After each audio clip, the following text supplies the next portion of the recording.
அஸ்வின்ஸ் இனிப்பு காரம் பேக்கரி மற்றும் செல்வ உணவகம்.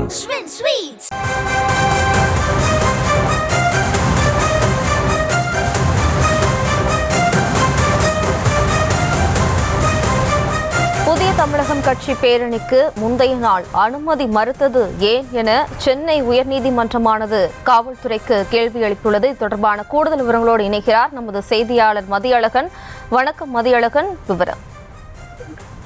புதிய தமிழகம் கட்சியினுடைய தலைவர் டாக்டர் கிருஷ்ணசாமி சென்னை உயர்நீதிமன்றத்தில் மனு ஒன்றை தாக்கல் செய்திருக்கிறார். அதில் அருந்ததியருக்கான 3% உள்ஒதுக்கீட்டை ரத்து செய்வது, மாஞ்சோலை தேயிலை தோட்ட தொழிலாளர்கள் பிரச்சனைக்கு தீர்வு காண்பது உள்ளிட்ட 6 அம்ச கோரிக்கைகளை முன்வைத்து கடந்த ஆண்டு நவம்பர் 7 சென்னை மன்றோ சிலையிலிருந்து சேப்பாக்கம் விருந்தினர் மாளிகை வரை பேரணி நடத்த அனுமதி கோரி சென்னை மாநகர காவல் ஆணையருக்கு விண்ணப்பித்ததாக தெரிவித்திருக்கிறார். கடந்த ஆண்டு அக்டோபர் மாதம் விண்ணப்பம் அளித்த நிலையில் குறிப்பிட்ட அந்த வழித்தடத்தில் பேரணிக்கு அனுமதி இல்லை என கூறி எழும்பூர் ராஜரத்னம் விளையாட்டு அரங்கிலிருந்து பேரணி நடத்தும் வகையில் வழித்தடத்தை மாற்றிக்கொள்ளும்படி காவல்துறையினர் அறிவுறுத்தியதாகவும் மனுவில் சுட்டிக்காட்டி இருக்கிறார். அதன் அடிப்படையில் நவம்பர் 7 ராஜரத்னம் ஸ்டேடியத்தில் இருந்து நேரடியாக சென்று தமிழக ஆளுநரை சந்தித்து மனு அளிப்பது என்று அறிவித்த நிலையில் முந்தைய நாளான நவம்பர் 6 பேரணிக்கு அனுமதி மறுத்து காவல்துறை உத்தரவு பிறப்பித்துள்ளது என்றும் இந்த உத்தரவை பிறப்பித்த அதிகாரிக்கு எதிராக நடவடிக்கை எடுக்க வேண்டும் என்றும் இதனால் கட்சிக்கு ஏற்பட்ட பாதிப்புக்காக 1 கோடி ரூபாய் இழப்பீடு வழங்க வேண்டும் என்றும் மனுவில் கோரிக்கை விடுத்திருந்தார்.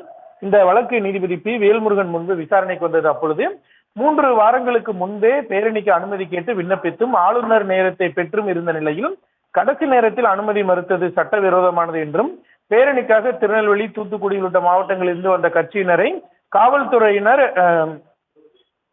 கைது செய்து மண்டபங்களில் அடைத்து வைத்ததாகவும் கிருஷ்ணசாமி வாதிட்டார். இந்த மனுவுக்கு பதிலளிக்க அவகாசம் வழங்க வேண்டும் என்று காவல்துறை தரப்பில் தெரிவிக்கப்பட்டது. இதனையடுத்து கடைசி நேரத்தில் பேரணிக்கு அனுமதியை மறுத்து உத்தரவிட்டால் என்ன அர்த்தம்? காவல்துறை அரசியல் ஏஜென்சி அல்ல, அது அரசு ஏஜென்சி. பேரணிக்கு அனுமதி அளிப்பதோ மறுப்பதோ வேறு விஷயம். அதை உரிய காலத்திற்கு முன்பே தெரிவித்திருக்க வேண்டும் என தெரிவித்த நீதிபதி மனு குறித்து காவல்துறை பதிலளிக்க உத்தரவிட்டு வழக்கினுடைய விசாரணையை ஜனவரி 24 ஒத்திவைத்தார். விவரங்களுக்கு நன்றி மதியழகன்.